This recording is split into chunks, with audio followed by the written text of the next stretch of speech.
We're parents, teachers, and educators, and like you, we're passionate about restoring our culture for Christ. This is Veritas Vox, the voice of classical Christian education. Welcome again. I'm Marlon Detweiler, and you've joined us on Veritas Vox, the voice of classical Christian education. Today we have with us from Memphis, Tennessee, John Hodges. John, welcome. Very glad to see you, Marlon. It is wonderful to connect again. We've known each other for a long time, and we'll get into what first brought us together. But tell us a little bit about yourself personally, your family, and a bit about your career and interests. Oh, my goodness. Well, I live here in Memphis with my dear wife, Day, of 38 years. We have a grown son who is married and living in Minneapolis and has a son of his own now. So I'm a granddad. Good for you. And for the first time. And let's see, what else can I tell you? I'm a musician. I've studied orchestral conducting at in university and then in graduate school.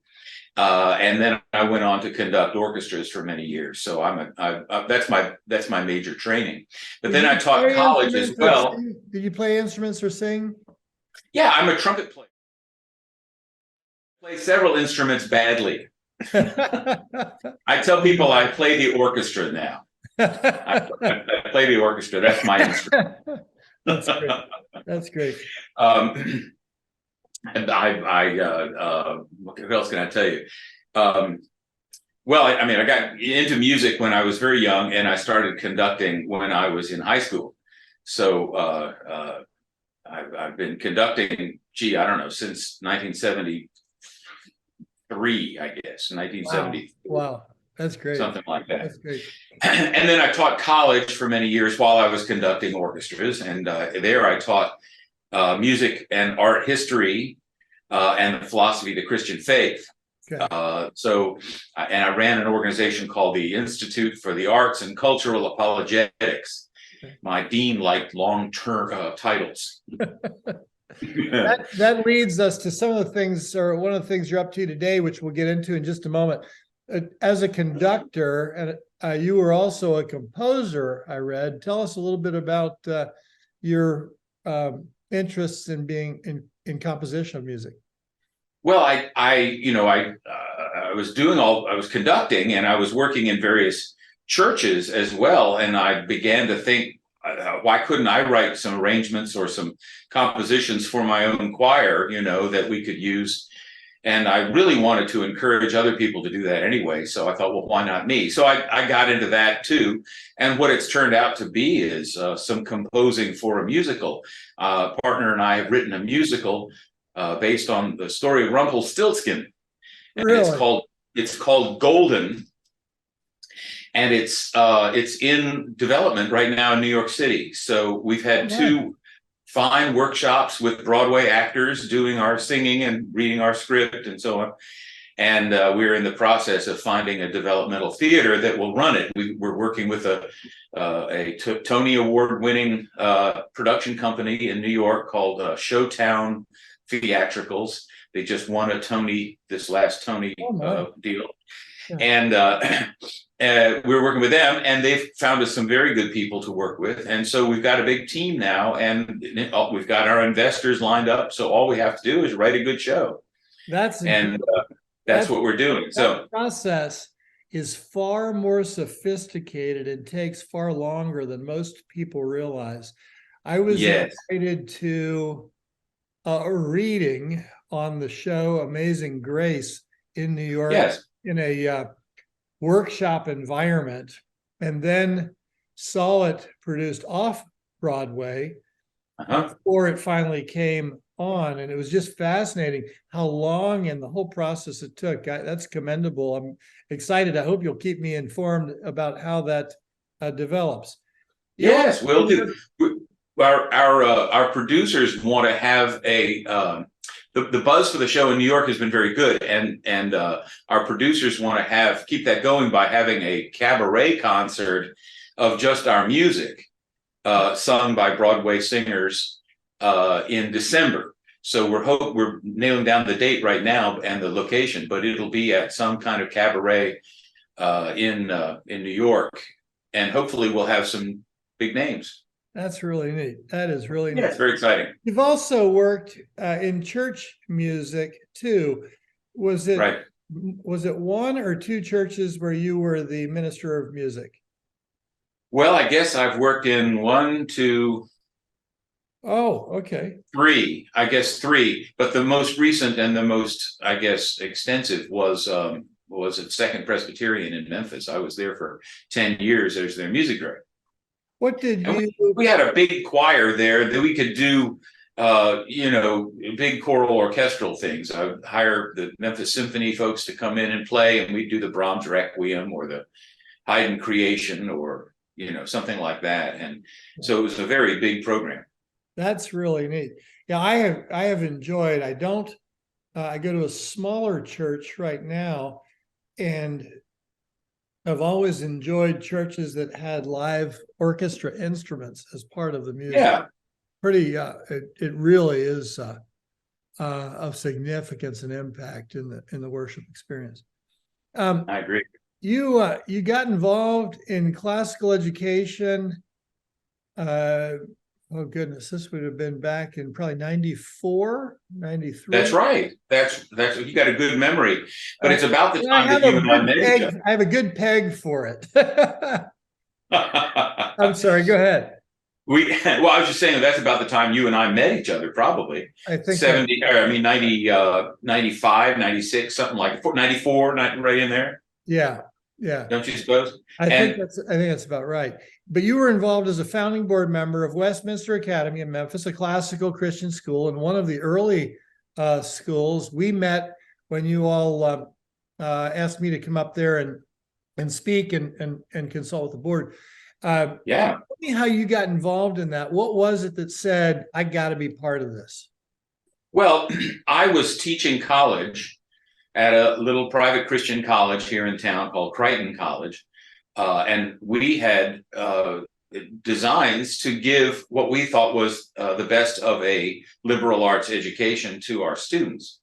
And so I got a call from, Rick Hall. Rick Hall and I were buddies. And he said, how would you like to be involved with getting that same kind of 7 liberal arts kind of training into the K through 12 world?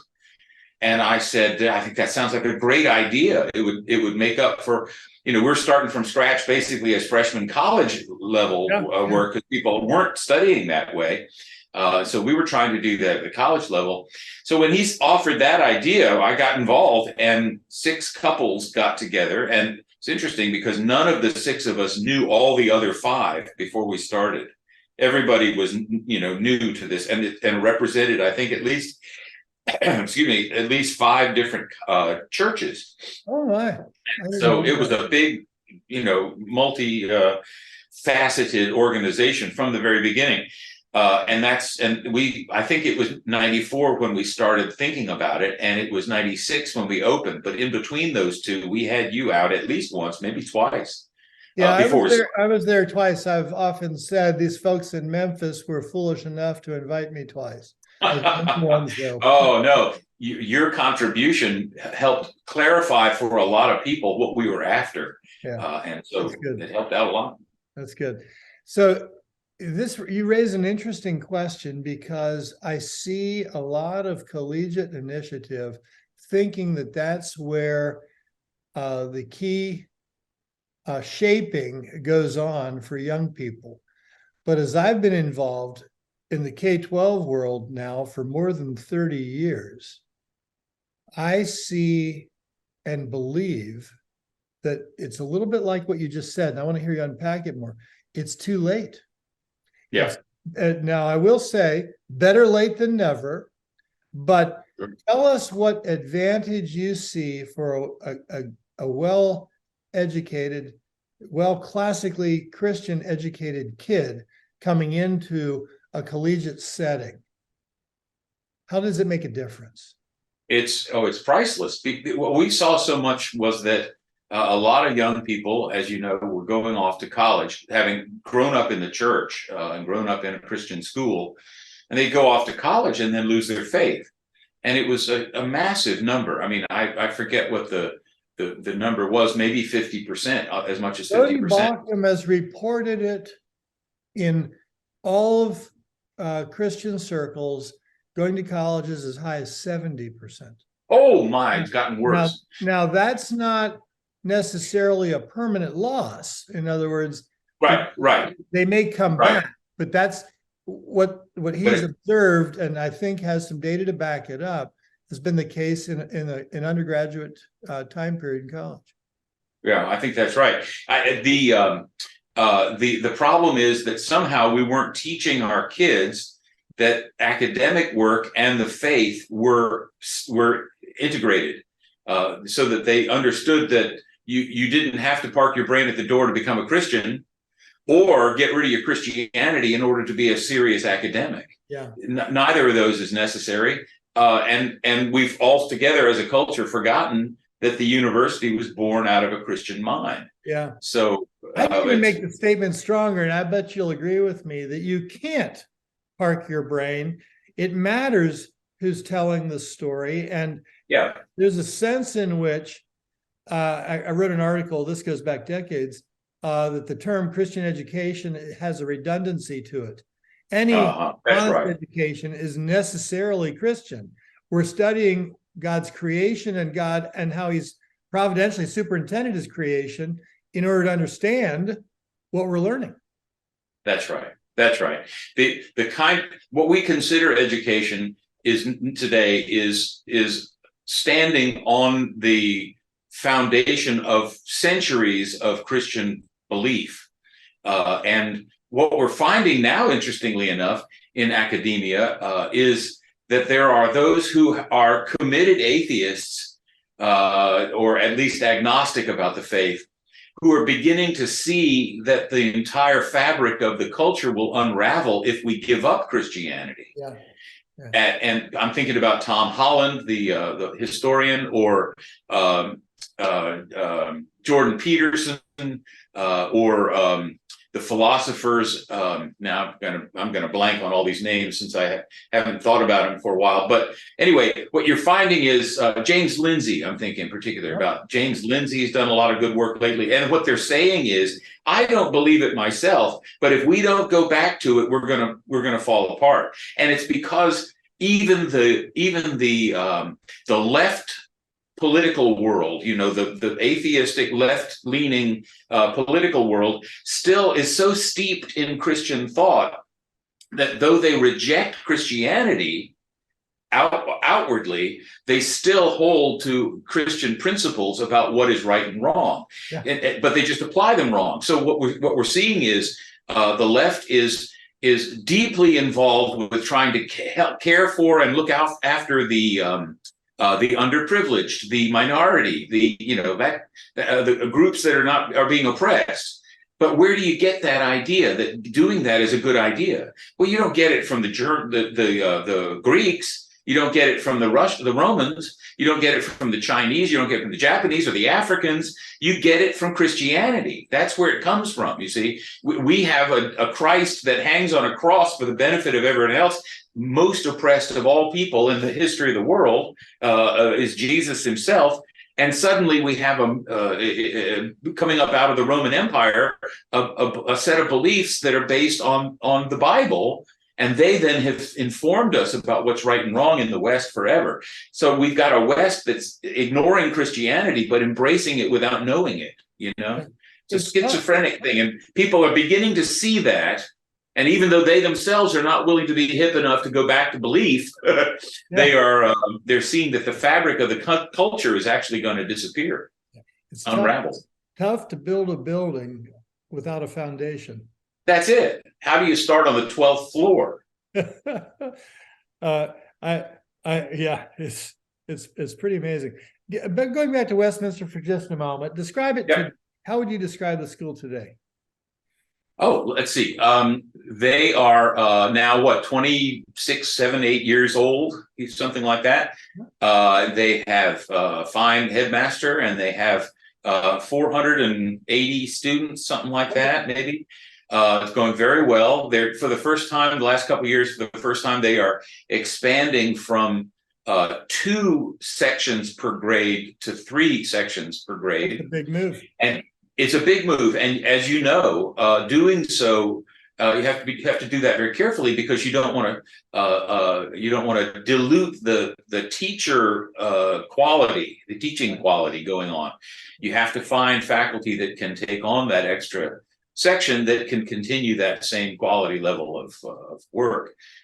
So it's a big deal, but they seem to be doing very well, and they're well established now in the city after all these years. I was on the, as you said, I was a founder, and I was on the board for the first 10 years or so of it, but I really haven't had much to do with it since then. They'll have me in every once in a while to give a lecture or to speak to the board to try and remind them of the founding, principles Always, and so on. But they've been sticking to it pretty well. Yeah, always good to be That's reminded. it. Isn't it true that we all need to have that kind of reminder all the time? Where do you may not be able to answer this well, but where do you see it, the school, that is, where do you see the school headed over the next 10 years? Well, I'd like to think that it would continue to grow without diluting the quality level. They don't own their building, but they've been renting from a very big church that has gotten smaller, and so this church has dwindled as the school has increased, and I think the rent from the school has been a help to the church. But I'd like to eventually see them in their own building and with their own grounds and so on. But I think it's a big financial burden. You don't want to take that on very foolishly either, quickly either.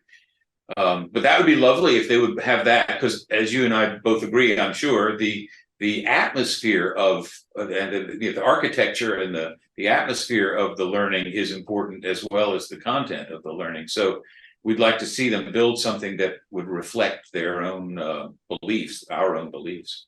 Good. You started something some time ago, and I think this is where your focus is now. Is it true that the Center for Western Studies is where you're really focusing your time today? Yeah, that's right. That's right. We have, after I was teaching at Crichton College, and we put together a 4-semester team taught humanities core curriculum. And it we had 3 faculty that worked on it together. There's a historian in each class, as well as a literature person, and me. And I did the art and music and philosophy stuff. And we found that we 3 were learning so much from each other, because we were all trained in the old way, right? In the kind of with blinders on to any other aspect of education.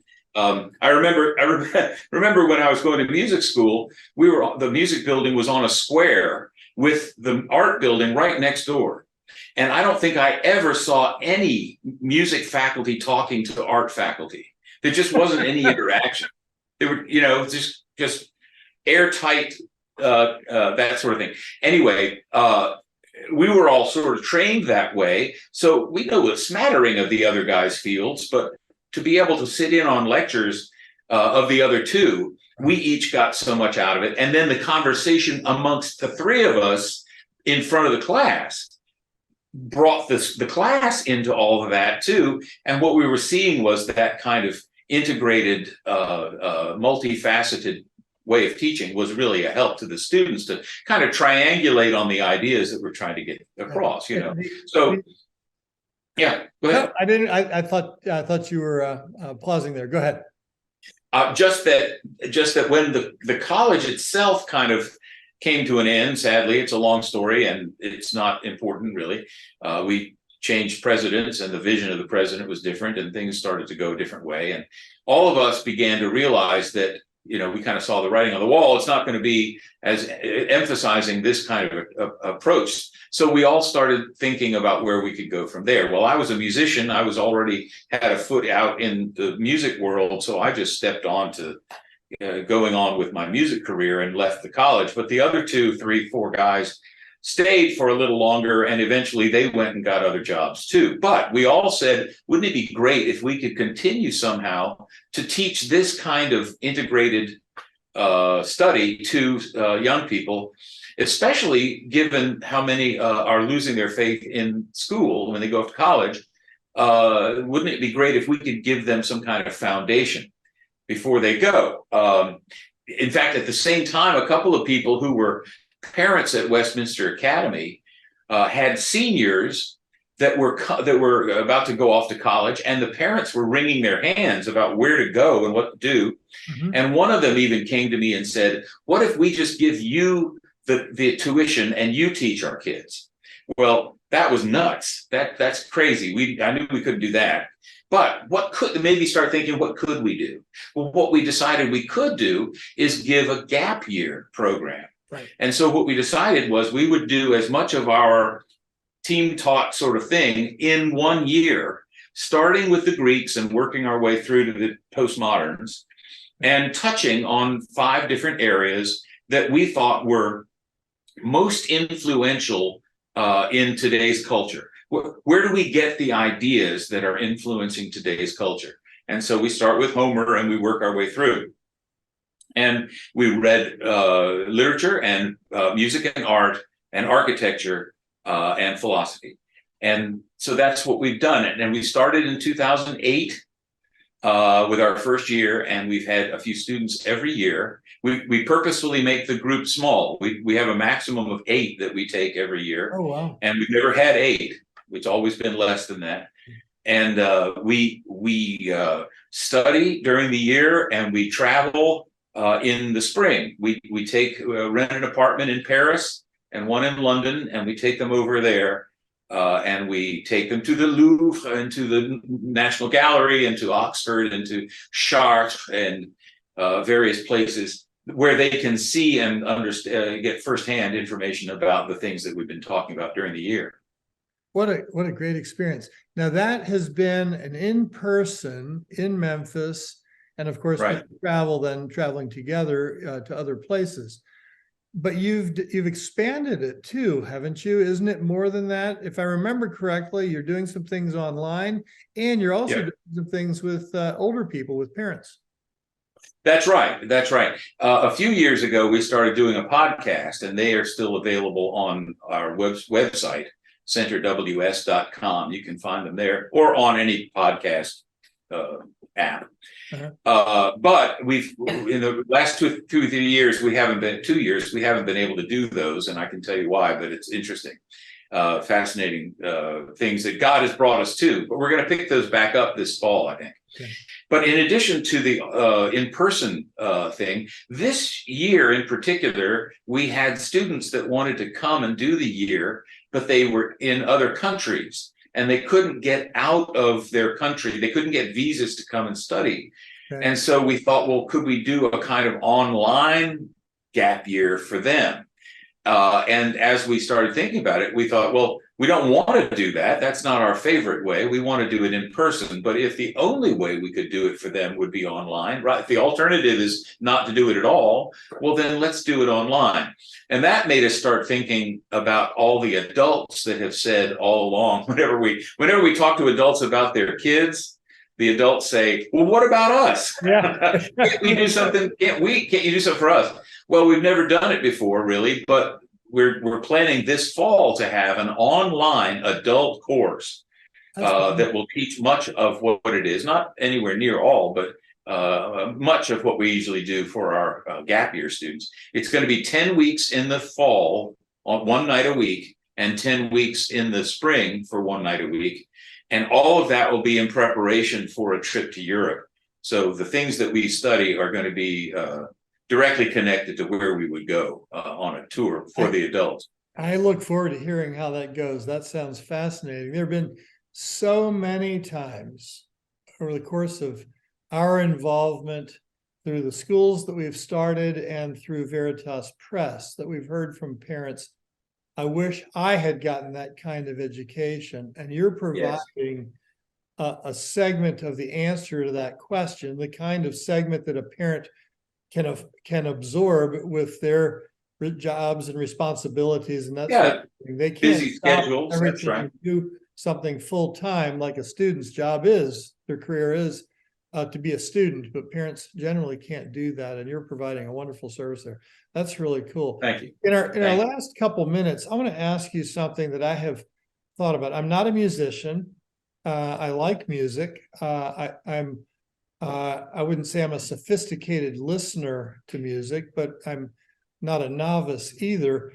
But I've always been fascinated by the idea that music has things that work and things that don't work. It has its rules that musicians know. Yes. There are Yes. chords that resonate with our ability to hear as humans. There are sounds that become jazz or become I couldn't even name the terms. You could, but there are different things that make the music distinctively something that is it's not something else. And I'm a mathematician. I kind of thought, I say mathematician, I like math, I'm good at math. And when I think in terms of math and its connection to music, I wonder if there isn't some opportunity for that thinking to be developed and understood. Maybe it isn't, I'm not aware of it, but tell me what has been developed that helps us understand maybe the science behind the aesthetic of music. Oh my goodness, that's a huge topic, wonderful topic, and I've talked about it all my life. About 3 minutes to talk about it. I've lectured on it for 30 years at least, and I wrote my graduate thesis on aesthetics. Okay. So I'm really fascinated with the whole idea of how music makes sense to us, and where it comes from mathematically is a great big part of that.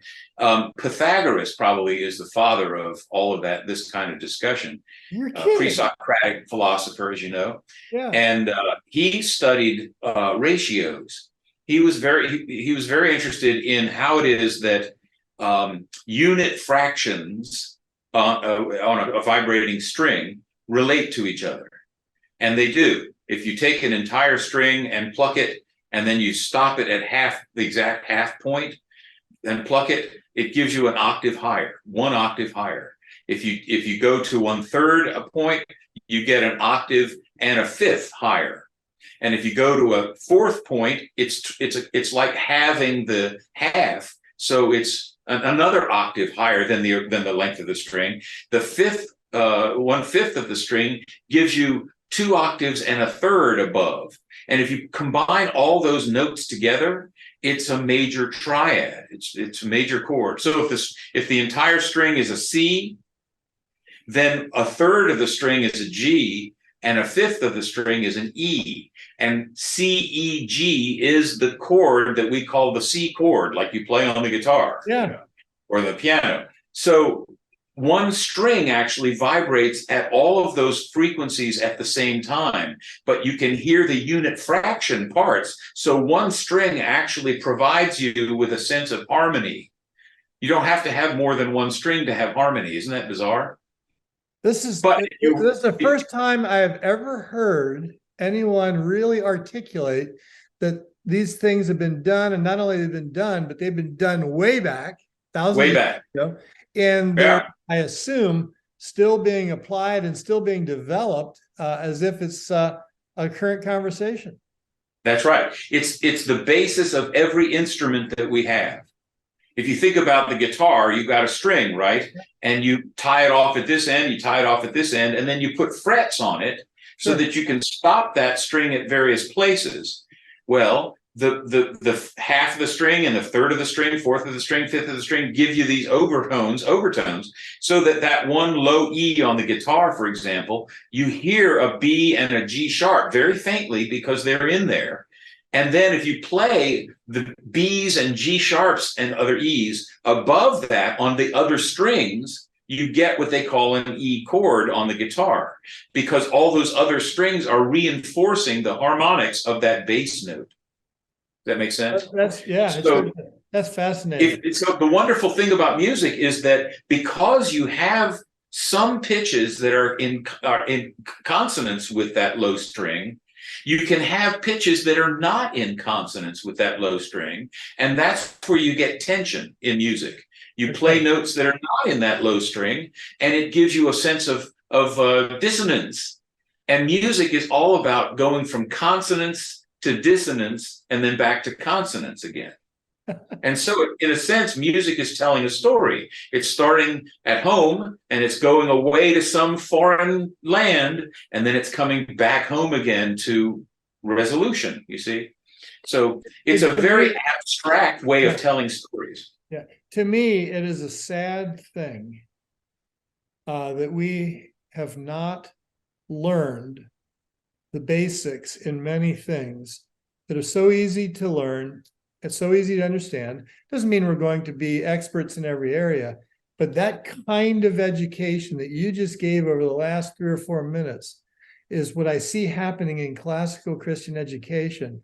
And it's exciting to see those things coming back. Yes. I think we're behind the curve, quite honestly, with aesthetics, the study of things beautiful.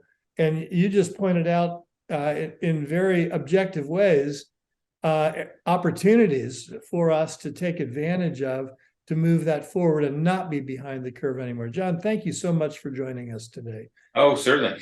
Can I throw in one quick verse that supports some of this? Please do. You all know, I'll just close with this. The Psalm 27, verse 4 says, David says, one thing I ask of the Lord, that I may dwell in the house of the Lord all the days of my life, to do a particular thing.